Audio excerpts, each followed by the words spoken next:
Hey, Wagwan, what y'all dealing? Yo, yesterday I had the honor and the privilege to join my big brother Knowledge Born Allah on the Do the Knowledge radio show, and it was just as dope as it always is. Getting to really dig into a lot of these topics, looking into some of the shenanology, as he says, looking into a lot of these issues that's going on and really bringing it around to how do we heal black love? How do we heal black families? How do we get our shit together? I'm telling you, it was definitely worth taking a look at it. We gonna look at some of those clips right now. Peace and blessings, peace and black power, family. Welcome to another episode of Do Not Radio. Here with a special guest by special request. We ain't seen her in a minute. Okay? I'm here to honor this black woman, this Queen Mother month. So I get to honor all my Queen Mothers. Okay, all my Queen Mothers, all of the Queen Mothers. Okay, so we definitely got a Queen Mother here who put in the time, the effort, the energy, the sacrifices that come along with bringing life into existence and making life better by their existence. So we got a cultivator, we got a motivator, we got a wife, we got a mother, we got a teacher, we got a healer, we got a priestess, we got a songstress, we got a lyricist.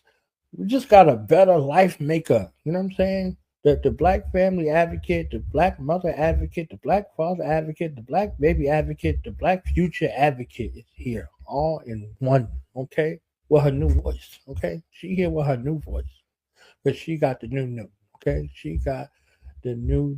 So it becomes my honor and privilege at this time to introduce some, present to others. I honor you for this interview. Our Queen Mother, Empress Eshe. Is it? Man, big bro, I got to tell you this, man. Your intros is always on point. Hey. I appreciate being able to come back on the show so much. I would never turn down an opportunity if I'm able to. I want to thank you first before I get into any kind of other thing, okay?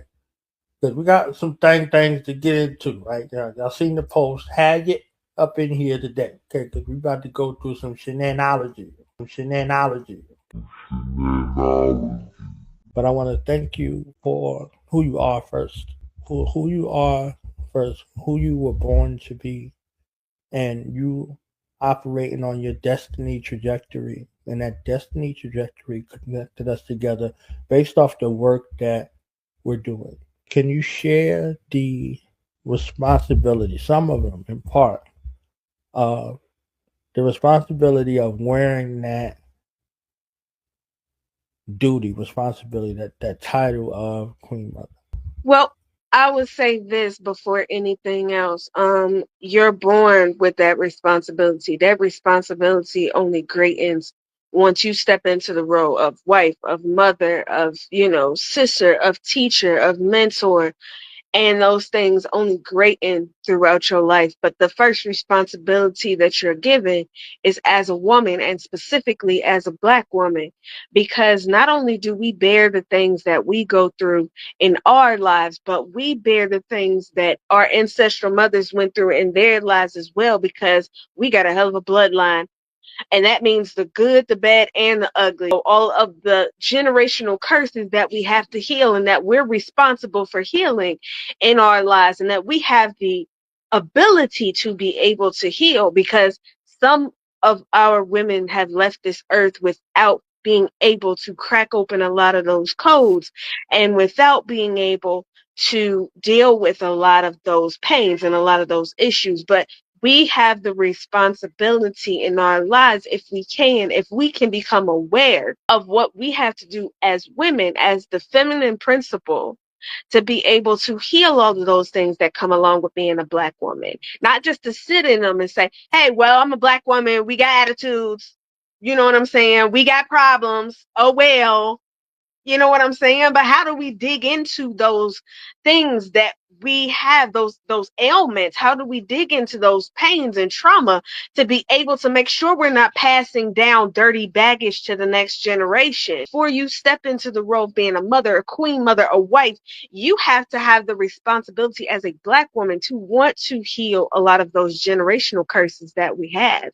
And then once you step into the role of a mother, you're more responsible because now you get the opportunity to not pass these ailments and traumas down to your children. Once you become a wife, you have the opportunity to not drag baggage from the past relationships into this one, to be able to heal the connection between masculine and feminine. You now have a greater obligation and responsibility. And so, as it relates to that responsibility, is something that I do not take lightly.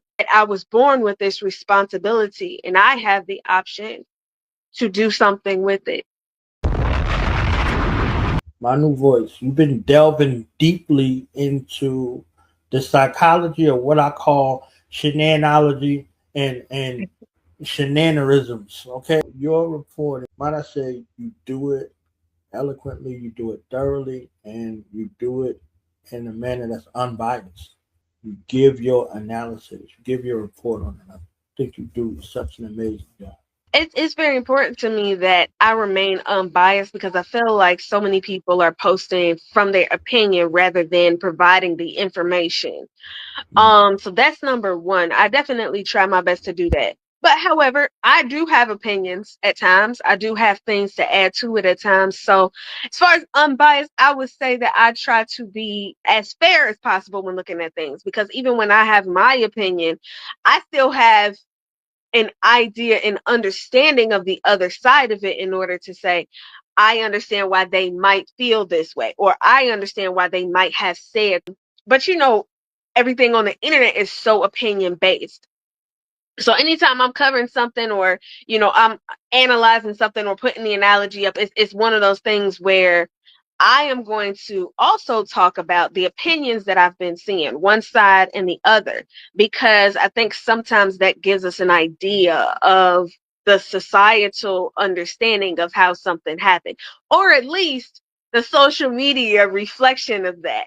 I also like to go in and look at some of the facts as well. So I might include the news story in the actual thing that happened, or I might go in and look up the articles and put that information in there as well, because I always want to make sure that I'm being 100 in anything that I'm putting up. Situation with Dr. Umar and his daughter and the Mhm. debauchery of public persona versus reality.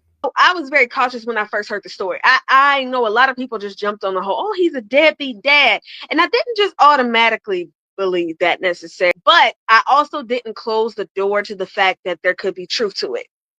Because number one, even if I admire somebody, I don't idolize anybody to the extent to where I don't believe that they could do something wrong. I saw his response, right?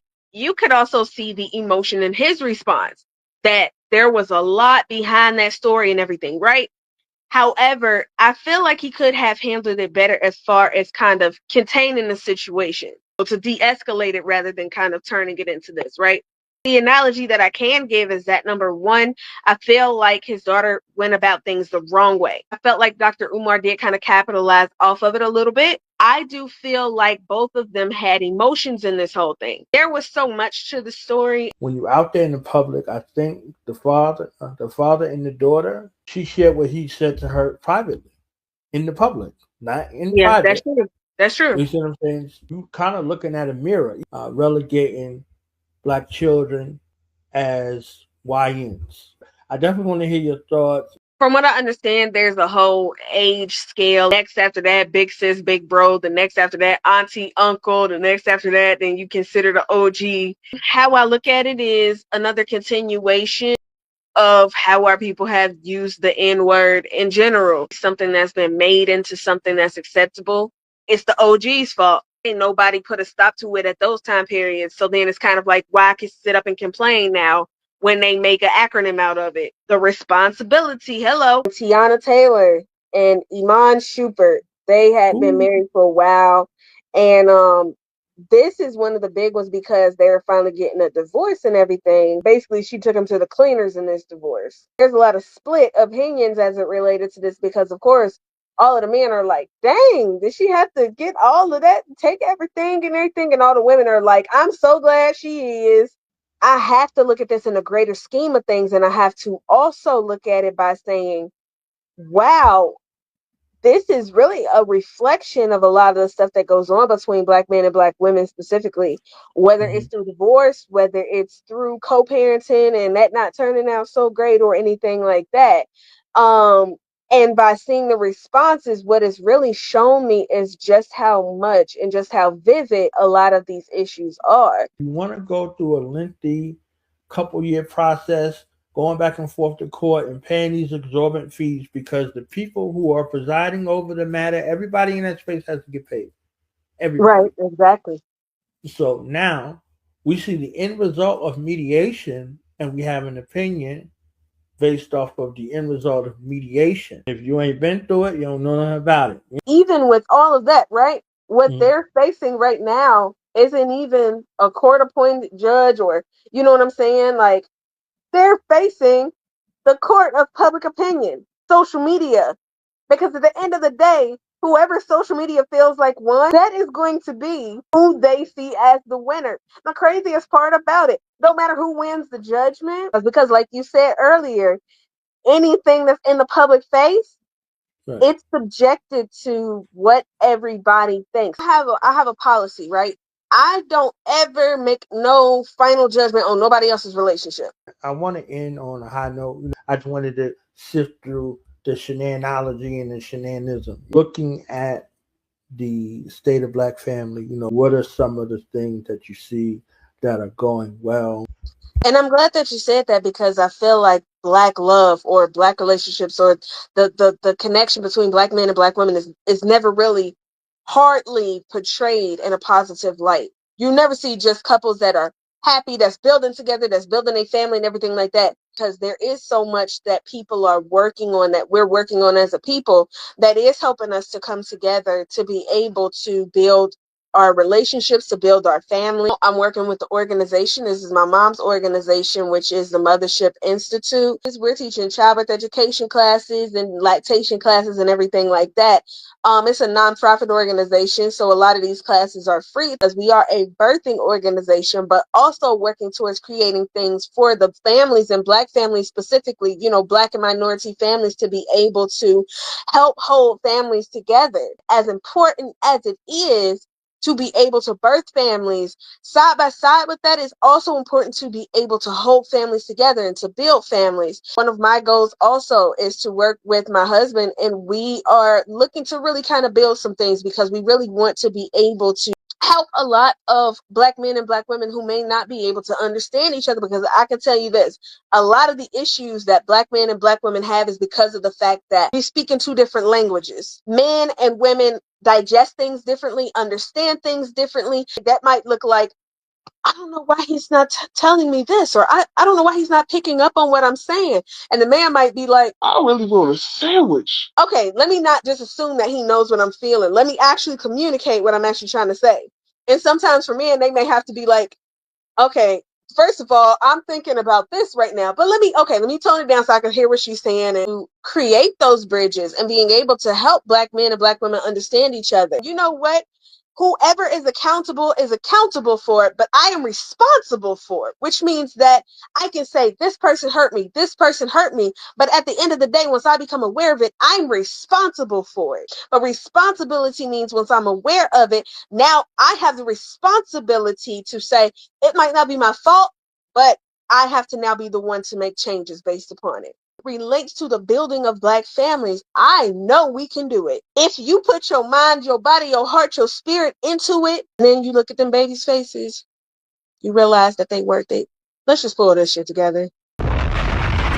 You gave us some words to live by. You took your belt off a little bit and whooped our feet. You understand what I'm saying? Final word for the roast. Final word is that as black people, we have had people that have been sitting on both sides of us looking to tear us apart, as black families, as elders and young people, as black people from here, and as black people from the islands, and as black people from Africa, and as black people from Latin America.